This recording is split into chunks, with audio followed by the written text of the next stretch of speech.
Good afternoon. Good afternoon to each of you. Thank you for joining us. I am Chanel Sitberry, the Executive Director of K-12 Curriculum and Instruction, and you are joining us for DPS Celebrates Black History Month series, DPS Beyond 28. I have with me today several members of my awesome team. I have Miss Kelly Stevens with me, who is the History and Civic Engagement Specialist for K-12. I also have Miss Melissa Perez, who is our Cultural and Linguistics Development Specialist, who is also on the call with us today. So thank you so much for joining us for our series, and we're excited to speak with you today and also to introduce our awesome guest speaker. Next slide, please.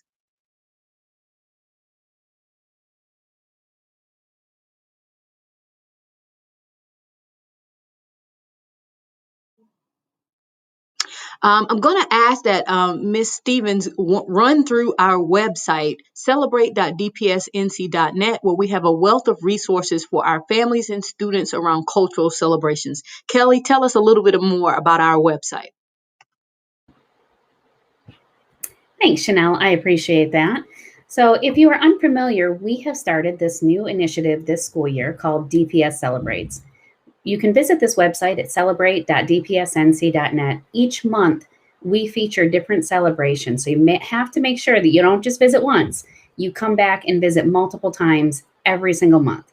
This month, we're coming to a close here with March, but we are celebrating Women's History Month. Each month, we have monthly flyers. We have monthly calendars. Everything is available in English and in Spanish. Everything that we are celebrating is in response to our DPS student population. We want to use this opportunity to highlight awareness and to educate all of our students, all of our families, and all of our community here in Durham. We also have e-library collections available for students in pre-K through 12, thanks to special collaboration from all of our media coordinators across Durham Public Schools. We have a wealth of educational resources that you can use either in the classroom or families could use at home. And for fun, we have some fabulous Zoom backgrounds and some Bitmoji classrooms that teachers and students can use in their remote learning experiences. I'm going to toss it back over to you, Chanel, for the next slide.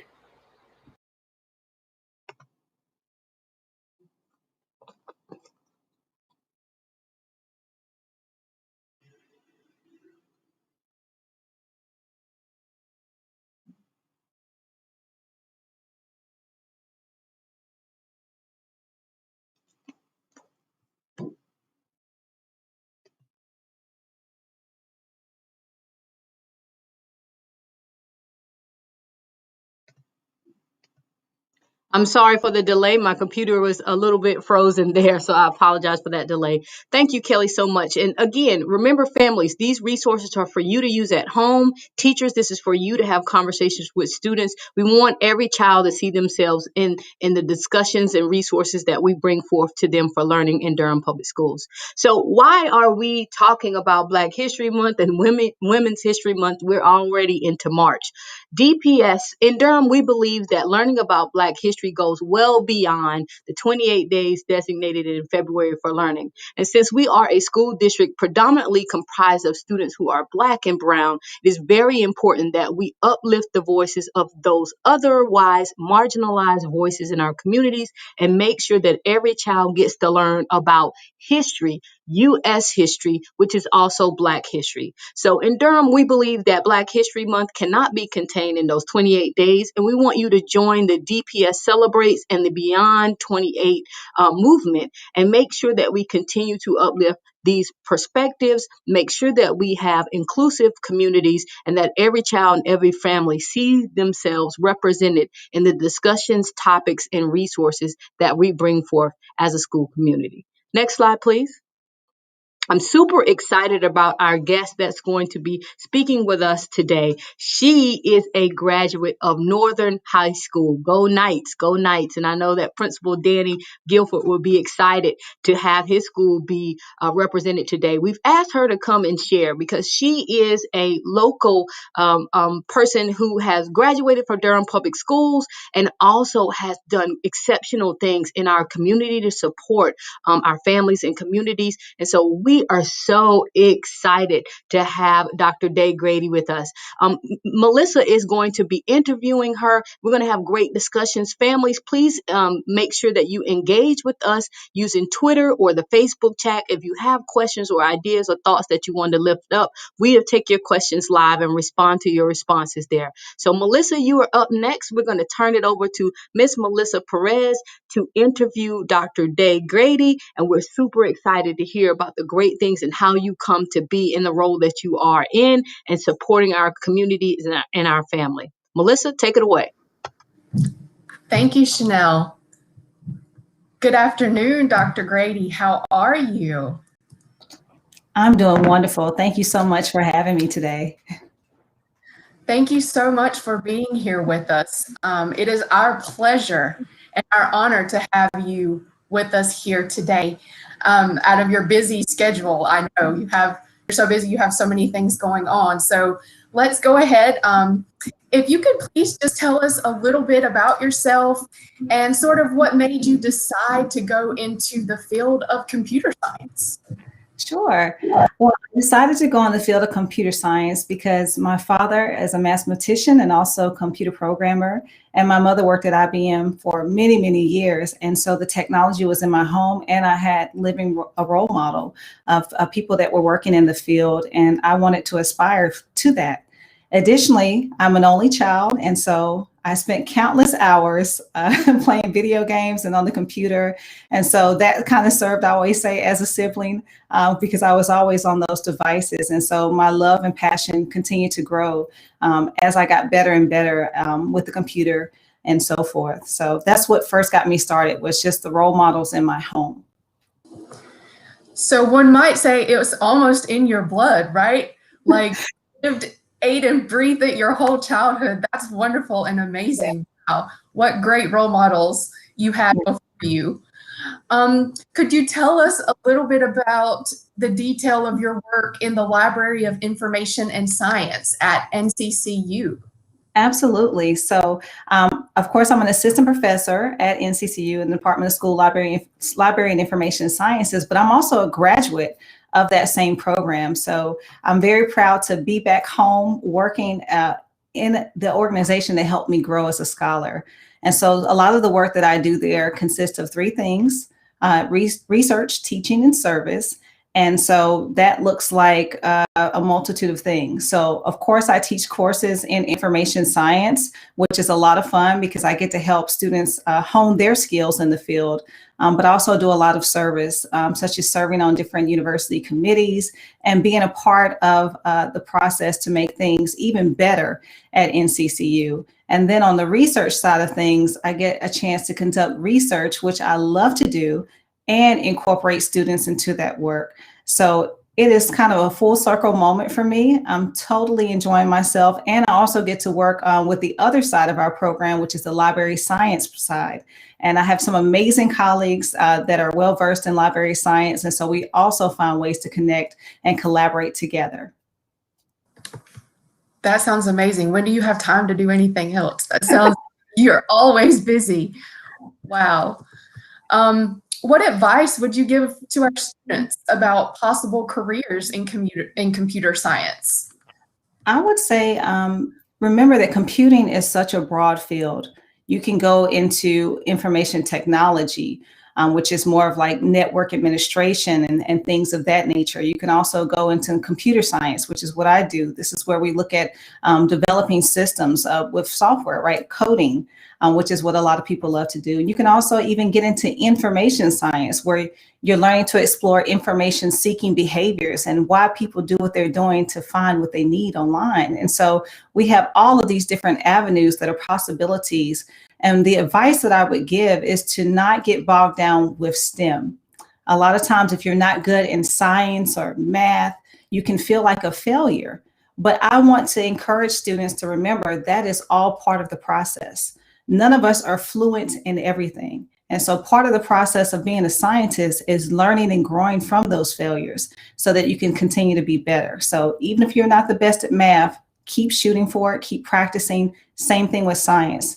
And that will help you along the way. And remember, no one's perfect. Thank you for that. That's inspiring. As a language person, right? I do okay in those things, but they're definitely not my forte. Like Miss Sidbury, who's on the call today, she's a math person, but with the coding and the computer science, I can kind of relate to that in languages just because it's its own language, right? Right. And we feel like, hey, I'm good at languages, so hey, I could learn that language too, right? So not to let the math and the science kind of turn you off. So awesome advice. Could you talk to us a little bit about the If Then initiative that you're involved with? I had no idea about this until I started reading up and doing a little research before our call today. So please tell us about that. So exciting. Yeah, I just want to first say that Durham Public Schools is progressive, just like this initiative. So recognizing that when a lot of times if you Google a scientist, probably now and in the past, only thing that would pop up was usually a male. And so it's important to be inclusive during these times. And so the If Then initiative is doing just that. They have selected 125 scientists from all over the United States to serve as STEM role models and ambassadors. Included in that selection of women, they have also curated probably one of the largest collection of women scientists electronic press kits. So you can go to ifthencollection.org, and by discipline, you can find a woman scientist that is ready to serve as a role model, come speak to your classroom, and you can find videos, also a CV, and many other things to share with your students about other people who are scientists.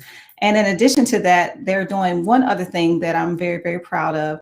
They have made all of the ambassadors into statues. So there will be, hopefully later this year, the largest exhibit of women's statues in the US. And that's really important too, because when you think about statues, you don't often think of women. And so what we're doing is help change the narrative and the lens of what a scientist looks like. And I'm so proud to have been selected and to be a part of such a great and huge initiative. Congratulations to you on that. That's amazing. And absolutely. And it couldn't be more perfect for March, right? Women's History Month to be speaking about this. And in terms of speaking, and you were saying you could get guest speakers and things, I understand that although you are a Northern High School graduate, that you have spoken at Riverside High School. Is that correct? Can you tell us a little bit about that? Yeah, so Riverside has an engineering day, and I actually got the chance to, before COVID, thank goodness, but I got a chance to speak to all the wonderful students at Riverside about the work that I'm doing in computing, and also shedding a light to a university right here that sometimes may be forgotten about, which is North Carolina Central University. So I'm happy to shed a light on NCCU, the great work that we're doing here, and also to shed a light on computer science and actually showing them that it can be a woman, it can be a Black woman, it can be so many things, and so that they can do it too. And so I was very proud to do that at Riverside, but to my Knights, just know I let them know that I was a Knight in their home. Awesome. As a scientist, I know you're involved in a lot of research.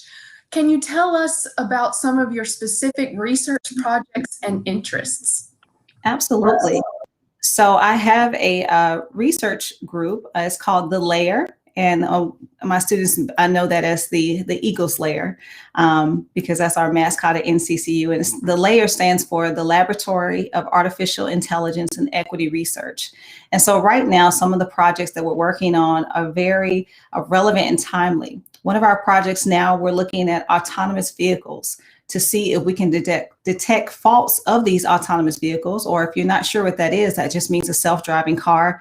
If we can detect faults that happen in real time. And that's important because we want to, as you know, technology continues to move forward, that is the future, that's now. And so we want to make these vehicles safer, and we're using machine learning to help us detect those faults. One of our other projects that we're working on additionally is we're looking at social media. So we're looking at Twitter data to do what's called authorship attribution. And we're doing that to better understand how we can identify authors online, but also identify these sources of misinformation. And that is a great research area I'm super passionate about as well, and what I did my dissertation work on. And one of the other projects that we're working on is an initiative that I came up with called STEM It Yourself, otherwise known as SIY. And I thought of this because of DIY, do it yourself. And that particular project focuses on helping young ladies curate a STEM identity. So I talked a little bit before about math and science being barriers sometimes. And so what I'm looking to do with that project is to help young girls, middle school girls in particular, get that strong confidence that they need to become the next or future scientists of the world. And so that project is going really well. All of them are. And those are just a few of the projects. I have a few others, but I don't want to spend too much time because I know our time is limited. But that's some of the work that we're doing in the layer. That sounds wonderful, especially with the middle school girls. Maybe we can do some collaboration and partnering in the future around that. I know our middle school girls would probably be super excited about that. I know I would be. I would love that. Please include me in that. Thank you. So what is the difference between Dr. Grady, the scientist, and Dr. Grady, the teacher? I would say it's the lens that I use. So as a scientist, I'm using that critical lens. I'm being very analytical, exploring things and trying to find those faults, as I mentioned, with the autonomous vehicles. I'm just looking at things very critically. I'm also doing a lot of information gathering and trying to understand things. So I have a very critical lens when I have the researcher hat on. But Dr. Grady, as a teacher, that lens is a little bit different.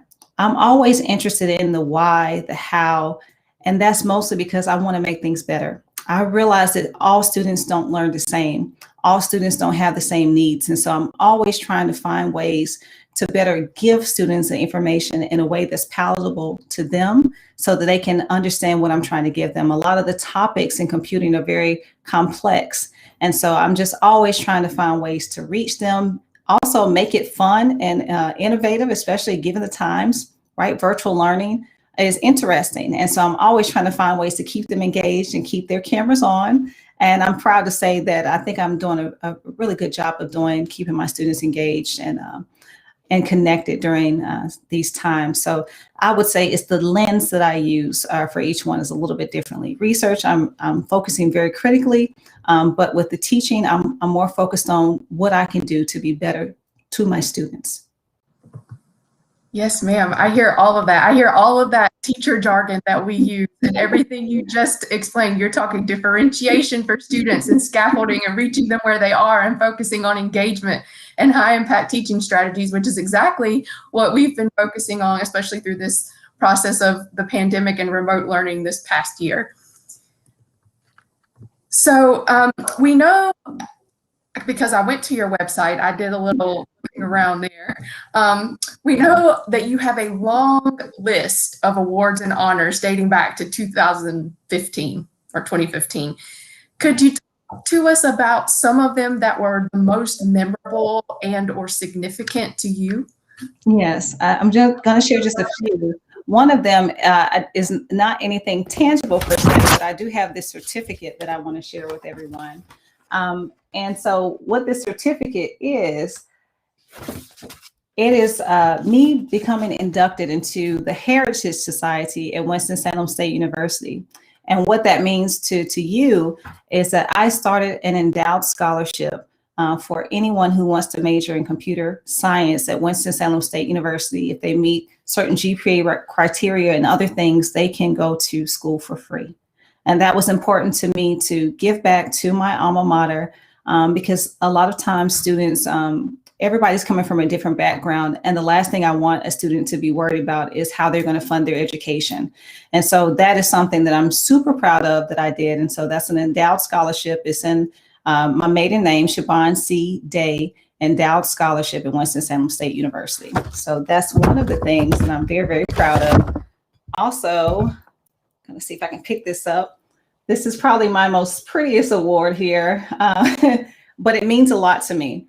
I got this award from an organization called Black Compute Her, and they recognized me as the 2019 Black Compute Her Award recipient. And so I got the namesake award. And what this means is they recognize me for all of the work that I do to broaden participation in computing.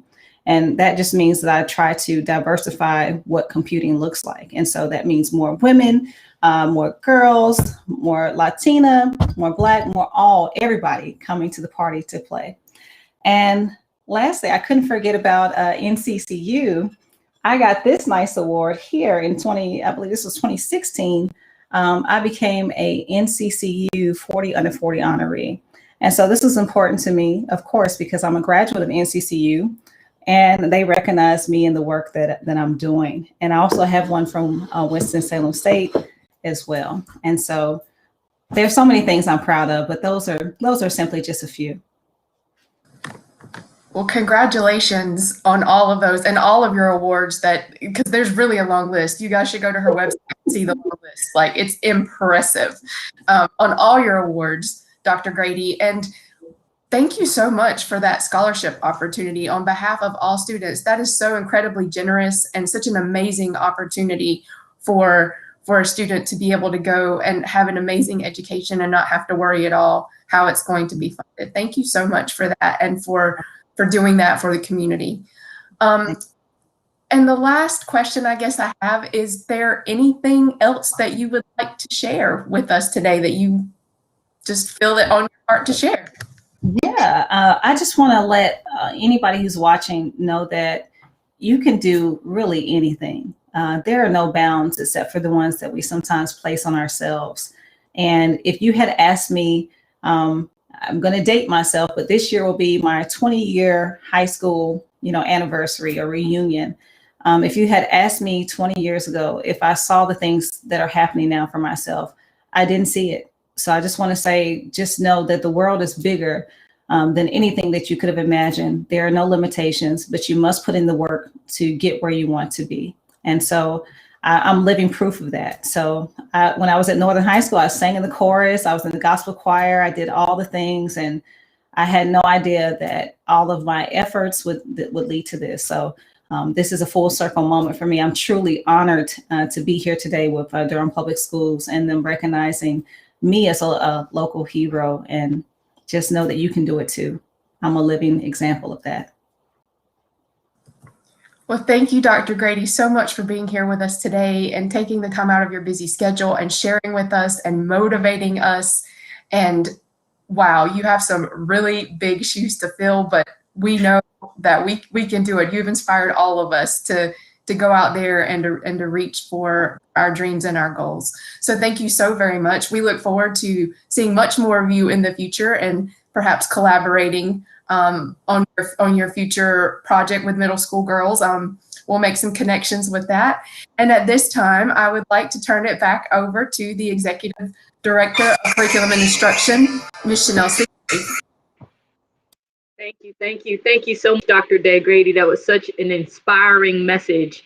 And it's very important to remind all of our families, all of our students who are watching, anyone who is within earshot of hearing my voice, that you can strive and become whatever you desire. And it really was important for us to have Dr. Grady here with us today, because we really do, as we are in Women History Month, to dispel this myth about women in STEM, women in science backgrounds, women in mathematics background, engineering, mathematics, etc. It is a thing. It is a thing if you aspire to be that. And as she mentioned, you have to work hard, put in that work. And it starts with the desire to do something differently and to do more. So kudos to her, great things.